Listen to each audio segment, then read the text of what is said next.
Pergunta do consulente Eric, do bairro Santo Antônio, no Guarujá. Pastor, o significado do nome de uma pessoa influencia em sua vida?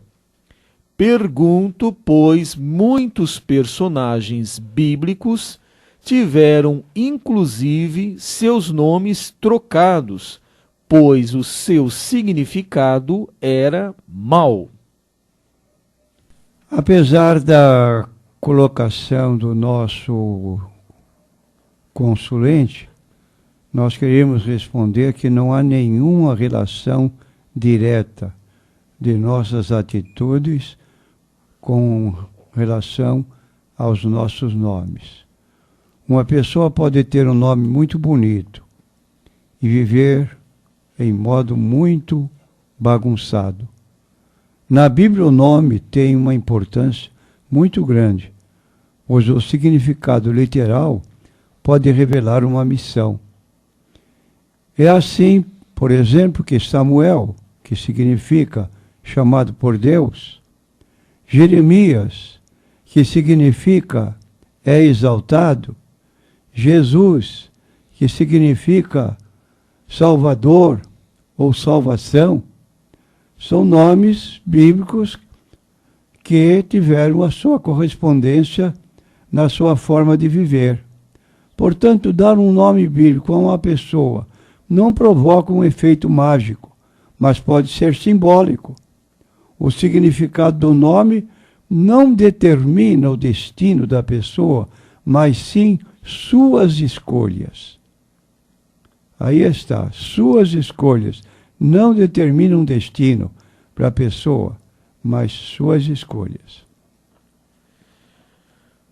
A próxima pergunta é do consulente Antônio, do bairro Estuário, aqui em Santos. Pastor, sendo o Espírito Santo uma pessoa, eu posso me dirigir a ele pedindo o batismo? Não. Peça a Deus que lhe dê ou que o batize com o Espírito Santo. Nós temos na Bíblia o seguinte, Jesus disse, pelo que eu vos digo, pedi e dar-se-vos-á, buscai e achareis, batei e abrir-se-vos-á, pois todo aquele que pede, recebe, e quem busca, acha, e a quem bate, abrir-se-lhe-á. Quanto mais dará o Pai Celestial o Espírito Santo àqueles que lhe pedirem. Então nós temos aqui essa posição na Bíblia Sagrada, Lucas capítulo 11, versículos 9, 10 a 13. Mais uma pergunta do consulente Antônio, do bairro Estuário. Pastor, segundo Gálatas, capítulo 6, verso 10, quem são os domésticos na fé? Vou até pedir para o pastor ler esse versículo, então, e depois já responder ao consulente, por favor. Enquanto, então, temos oportunidade,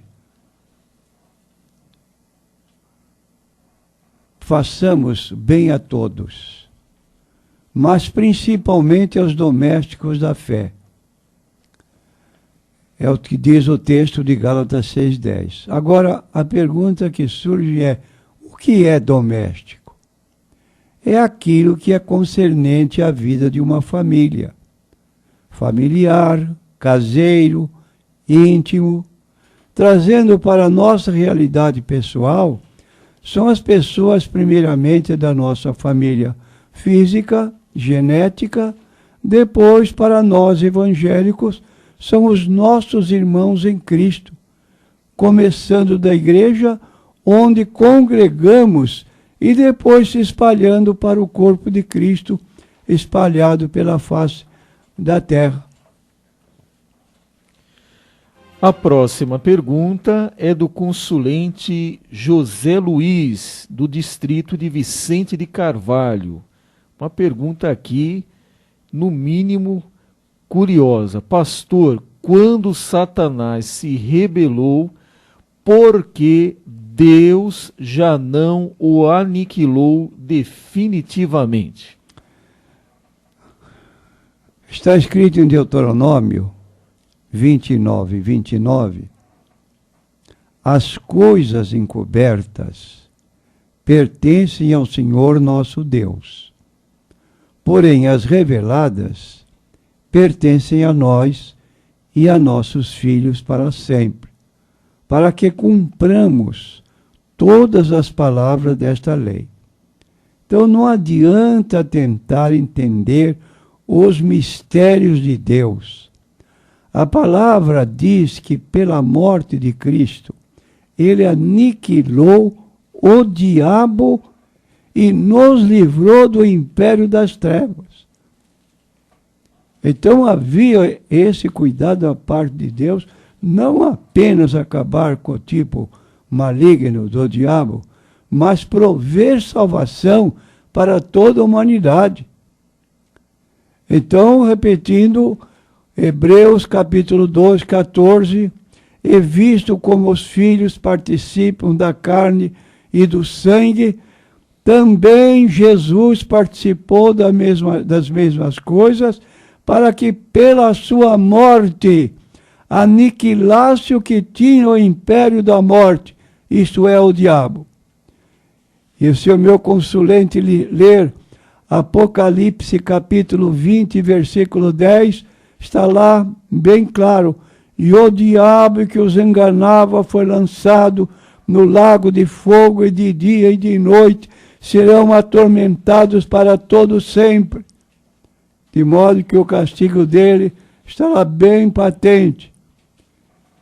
E sabemos que questionar o plano de Deus e o seu tempo é questionar o próprio Deus, seu julgamento, seu caráter e natureza. Não é sensato questionar o seu direito de fazer exatamente o que lhe agrada. Salmo 18, versículo 30.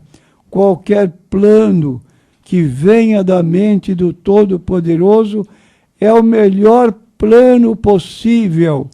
É verdade que não podemos esperar entender essa mente perfeitamente, como ela nos lembra, porque os meus pensamentos não são os vossos pensamentos, nem os vossos caminhos, os meus caminhos, diz o Senhor, porque assim como o céu é mais alto do que a terra, assim são os meus caminhos mais altos do que os vossos caminhos, e os meus pensamentos mais altos do que os vossos pensamentos.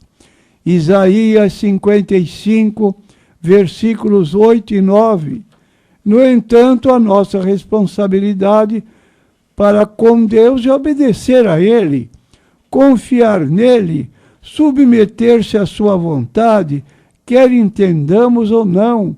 No que diz respeito ao tempo para a morte de Satanás, com certeza é o melhor plano possível, porque é o plano de Deus. E no demais, não vamos fazer paralelo entre a nossa inteligência e a vontade de Deus, que suplanta tudo que nós podemos limitadamente pensar. A próxima pergunta estava aqui no e-mail, é do Rodrigo.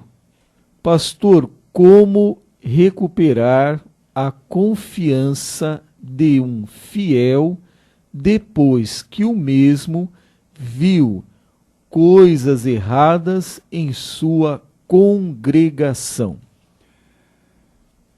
Queremos dizer ao nosso consulente, o Rodrigo, que quando nós aceitamos a Jesus como Salvador, há uma recomendação bíblica para olharmos para Jesus. Olhando para Ele, o Consolador, o Salvador. E Ele então veio como a luz do mundo. Quem me segue não anda em trevas, mas terá a luz da vida. Agora, na igreja, há crentes novos e há crentes já maduros. Se nós vamos nos ater a olhar para os crentes para melhorar nossa vida espiritual, nós estamos caindo num engano, porque não conhecemos a vida dos irmãos na sua totalidade e ficamos olhando para o defeito de um, para o defeito de outro, e a nossa vida vai seguir no mesmo caso. O que nós queremos é Jesus, olhando para Ele, Salvador e Senhor. E quando aceitamos Jesus, não aceitamos Jesus só como Salvador, aceitamos Jesus como Senhor da nossa vida. É para Jesus que nós olhamos. E o modelo de vida está na Bíblia Sagrada. Está no livro de Lucas, capítulo 13, versículos 1, quando um certo grupo de pessoas veio relatar a Jesus um acontecimento triste de uma ponte, de uma torre que caiu sobre determinadas pessoas, e eles disseram, é porque aqueles homens eram pecadores, por isso sofreram aquele castigo. E Jesus não colaborou com aquela ideia, pecadores somos todos nós. Agora, então, não vamos olhar para o erro de terceiros e, com isso, viver a nossa vida na dependência do que nós estamos observando, porque não vamos ficar dentro das coisas que pertencem a Deus. E o nosso alvo é Jesus Cristo. Eu sou a luz do mundo, quem me segue não andará em trevas, mas terá a luz da vida. Aquele conselho dos antigos, pastor, olha para Jesus, ainda é muito válido nos nossos dias, né, pastor? Sem dúvida. Põe teus olhos em Cristo, confia nele e segue na caminhada cristã. Se olhar para os lados, pode se decepcionar muito, não é, pastor? Sem dúvida. Imagine se os seguidores de Cristo fossem olhar para Judas, discípulo de Jesus, comendo à mesa com eles, e ele faz uma barbaridade daquela, vende o seu mestre por 30 moedas de prata, e depois vai dizer às autoridades o lugar onde Jesus estava repousando para ser aprisionado e morto. Os 11 que ficaram admirados, mas não abandonaram o Senhor Jesus. Seguiram. Então, nós como cristãos temos que reconhecer Jesus não é Salvador apenas. Nós recebemos Jesus quando nos entregamos a Ele como Salvador e Senhor. Ele é a autoridade máxima da nossa vida cristã. E vamos olhar para Ele através das Escrituras Sagradas. Ele podia dizer diante dos seus algozes, quem de vós me acusa de pecados? Todos abaixaram a cabeça e saíram, porque todos eles tinham pecado. E Jesus, então, estava inocente de qualquer acusação que lhe faziam. A próxima pergunta é NQI Mulher. A nossa consulente não quer se identificar, mas ela faz aqui um relato que a nossa irmã Isabel teve o cuidado, o carinho de anotar aqui, um relato minucioso. E nós vamos passar então ao pastor e aos demais ouvintes. Diz ela, pastor, eu sou cristã há 8 anos e me batizei há 2 anos. Eu tenho uma filha que em certo período de sua vida saiu da igreja, ela se desviou do evangelho, da fé, e foi para o mundo. Essa filha começou a se prostituir, e a nossa consulente diz que foi um período em que ela sofreu muito. Em seu sofrimento, a consulente pediu a Deus em oração que não permitisse que ela engravidasse. Principalmente nessa prática da prostituição, a gravidez seria, não é, algo terrível para essa criança que nasceria. Mas o pedido dela aqui era para que essa filha não passasse o mesmo que ela estava passando. Ou seja, Senhor, não deixa ela engravidar, porque ela pode ter uma filha que mais tarde vai se prostituir como ela está fazendo e vai fazê-la sofrer. São as palavras dela aqui. Um tempo depois, a filha então saiu da prostituição e até já se casou. Só que a nossa consulente diz que pede perdão a Deus por ter pedido a ele que não permitisse que a filha engravidasse, ter aqui fechado a madre, deixado a filha estéril. Porém, agora a filha deseja ter um filho e não consegue, pastor, não consegue engravidar. A nossa consulente diz aqui em seu relato que está profundamente deprimida. Acha que Deus não lhe ama e também não lhe perdoou pela oração que fez. Então é interessante, ela fez uma oração e diz ela que Deus atendeu, mas Deus também não a ama por causa da oração que fez. Então por que Deus atendeu a oração, se não a ama, né? Então vamos continuar aqui. Eu preciso saber, pastor, se Deus me perdoa e por que a minha filha não consegue mais engravidar. Está aí uma tarefa difícil. Vamos ver o pastor. Realmente é uma situação dificílima, se bem que esta mãe que orou pela sua filha, ela não foi bem sucedida nessa colocação. Cada um de nós, como temos dito e repetindo, somos responsáveis diretamente diante de Deus. É lógico, é correto, é natural que uma mãe procure o melhor para seus filhos. E naturalmente a sua forma de agir, de orar em favor de sua filha, era querendo o bem dela. Só que essa filha é rebelde, é contumaz. Não digo que a irmã seja culpada por ter orado para o bem da própria filha e ela agora se transvia para uma segunda situação em que ela deseja o que ela tinha, jogou fora, agora quer ficar grávida e não consegue. A mão de Deus está pesando sobre essa menina, sobre essa jovem. E a irmã é responsável diretamente pela irmã, não pelo pecado de sua filha. Cada um de nós dará conta de si mesmo a Deus.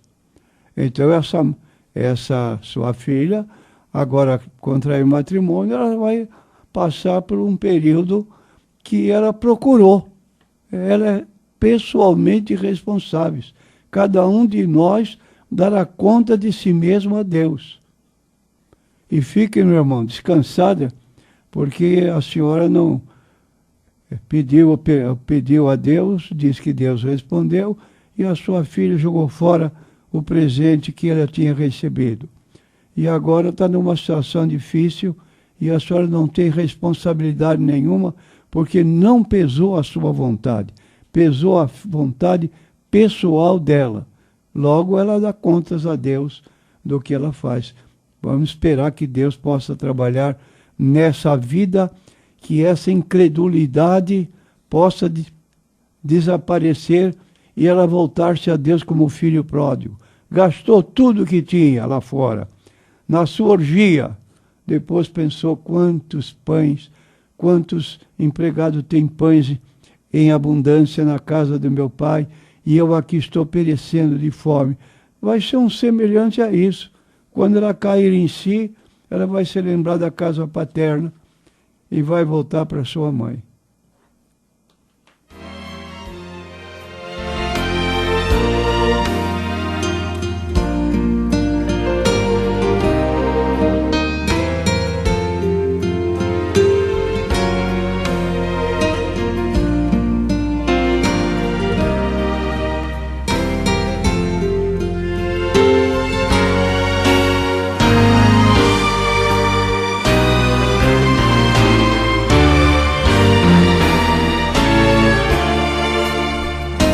A próxima pergunta é da Juliana, aqui do bairro Gonzaga, em Santos. Ela pediu para repetir a resposta que o pastor deu ontem, porque ela não pôde ouvir. Então, muito bem, a nossa consulente Juliana. Pastor, um certo pastor me disse que em sua igreja libera o uso de brinco, piercing e tatuagens, até de alargadores também.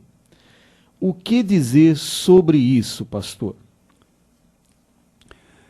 Nós queremos dizer à nossa consulente que no livro de Levítico, capítulo 19, versículo 28, está explícito o seguinte: não fareis marca alguma sobre vós. Considerando que o corpo de um cristão é o templo do Espírito Santo, se ele faz uma tatuagem, colocando, por exemplo, qualquer tipo de animal como símbolo de sua preferência, ou qualquer outra marca que venha para aquelas pessoas que passam a conhecer como um tipo de desejo de ser o que ela não é. Nós devemos ter em consideração que o nosso corpo é o templo do Espírito Santo. E em 1 Coríntios, capítulo 10, versículo 23, o escritor bíblico disse o seguinte, escreveu o seguinte: todas as coisas me são lícitas, mas nem todas as coisas me convêm. Não me convém como crente em Jesus Cristo.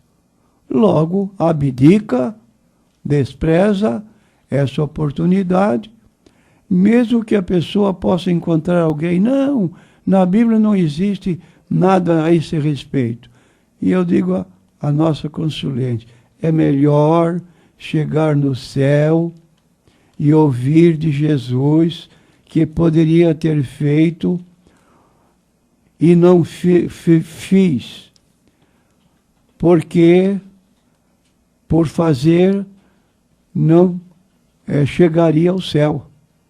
Então aqui está, é melhor ela não fazer, porque ela vai chegar no céu e vai ser elogiada, do que ela fazer e perder a oportunidade de chegar ao céu. E há sempre as pessoas tentando remediar essa situação, pastor. Hoje estão colocando tatuagens com o nome da pessoa amada, como se fosse um compromisso assim eterno, né? Marca o corpo com o nome, até versículo da Bíblia, pastor. Estão colocando também como uma forma de dizer, olha, estou colocando aqui a palavra de Deus, viu? A palavra de Deus não tem que estar gravada na carne, mas deve estar no coração, como disse Davi, né? Claro. Eu escondi a tua palavra em meu coração para eu não pecar contra ti. Palavra no corpo tatuada não quer dizer nada, né, pastor? Sem dúvida. Mesma coisa da Bíblia aberta no Salmo 91 em casa, lá na prateleira, não diz nada aquilo dali. Se a gente não ler, meditar e obedecer, que diferença vai fazer, né? Desculpe o trocadilho, né?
Mais uma pergunta aqui, NQI.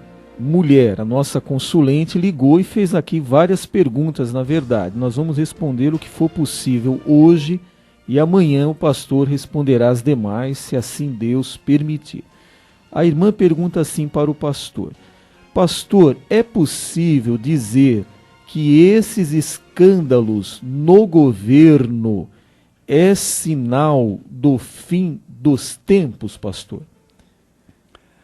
Nós temos o capítulo 24 de Mateus, e nesse capítulo registra que os discípulos perguntaram para Jesus: que sinal haverá da tua vinda e do fim do mundo? E Jesus disse no versículo 4 do capítulo 24: acautelai-vos que ninguém vos engane, porque muitos virão em meu nome, dizendo, eu sou o Cristo, e enganarão a muitos. E aí ele apresentou outros sinais, guerras, rumores de guerras.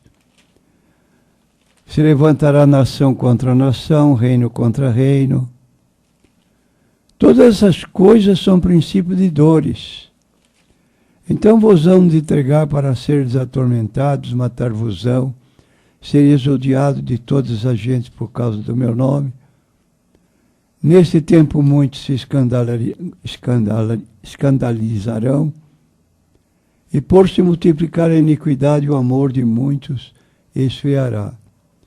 Então nós notamos alguns fatos aqui profetizados que são naturais nos nossos dias. Por exemplo, esse versículo 9 aqui: então vos hão de entregar para seres atormentados e matar-vos-ão, sereis odiados de todas as gentes por causa do meu nome. Ora, o que está acontecendo lá nos países árabes, em que o cristão lá, ele é levado a público e depois colocam a pessoa de joelhos e querem que renuncie à sua posição cristã, e como não aceita, ele é degolado, a cabeça cai para um lado, o corpo vai para outro, e aquilo é fotografado, sai na internet, em todo o mundo, para deixar claro a forma como agem os islâmicos na sua maneira de querer que outras pessoas se filiem à sua própria religião.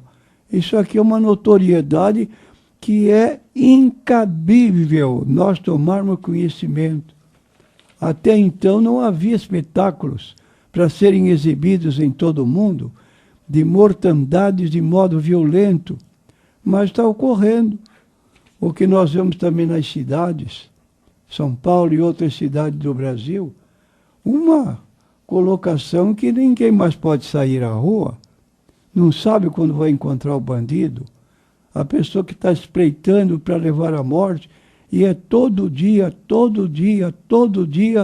os jornais noticiam mortes violentas em número grande. Estamos vivendo, como diz a Bíblia, como foi nos dias de Noé, será também na vinda do Filho do Homem. E estamos vendo isso. De modo que, por se multiplicar a iniquidade, e é o que está acontecendo, o amor de muitos esfriará. Então há pessoas hoje que não sabem a quem servir. Se servem a Deus ou servem ao nosso inimigo, que é o diabo. E vamos ter cuidado e vigiar, como a Bíblia recomenda. Muito bem, ficaram então aqui outras perguntas da nossa consulente. Nós pedimos a ela paciência e que aguarde até amanhã. Serão essas as perguntas que amanhã o pastor vai responder. A marca da besta será adotada antes ou depois do arrebatamento da igreja? Por que ela faz essa pergunta? Alguns países já estão adotando a implantação de chips e outras tecnologias que pode dar margem a pensar que já estão colocando esse sinal nas pessoas. É muito comum hoje, né? tudo está sendo, a tecnologia, a ciência tem avançado de uma maneira que até um chip com todos os dados da pessoa estão na sua pele, ali entre a pele, não é, enxertado. A outra pergunta, em alguns países cristãos e judeus estão sendo altamente perseguidos e mortos. O senhor já acabou de falar sobre isso. Já ouvi dizer que esse ódio contra cristãos e judeus se espalhará pelo mundo todo. Isso é sinal do fim dos tempos?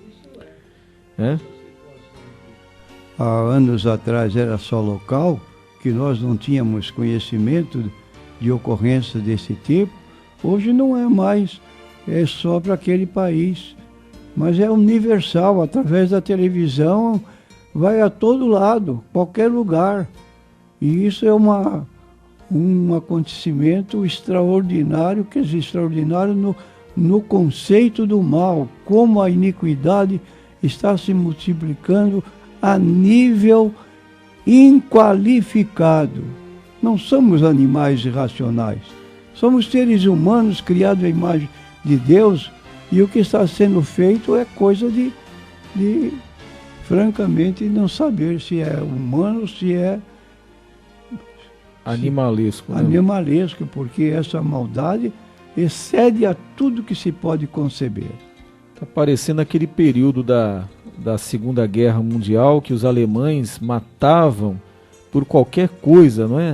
Se tornou uma insensibilidade tão grande que eles matavam seres humanos assim, sem sentir nada. E hoje a gente assiste todo dia uma cena de pessoas sendo decapitadas, outras queimadas vivas, né? Outras práticas terríveis lá, principalmente nos países que existe o islamismo. Imagine aqui no Brasil, ônibus incendiados, não um, não dois, quase todos os dias, 3, 4, 5, 10 ônibus incendiados. Eu pergunto, qual é a finalidade de incendiar um ônibus que serve para transportar trabalhadores? E essas pessoas, na calada da noite, vêm lá e incendeiam os ônibus sem qualquer preocupação com as consequências. E a polícia ainda descobre que quem mandou são pessoas que estão dentro do presídio, né? Dá ordem para que aqui fora façam a desordem, né, social. Multiplicar a iniquidade. Nós estamos nessa fase. Não é somar, é multiplicar.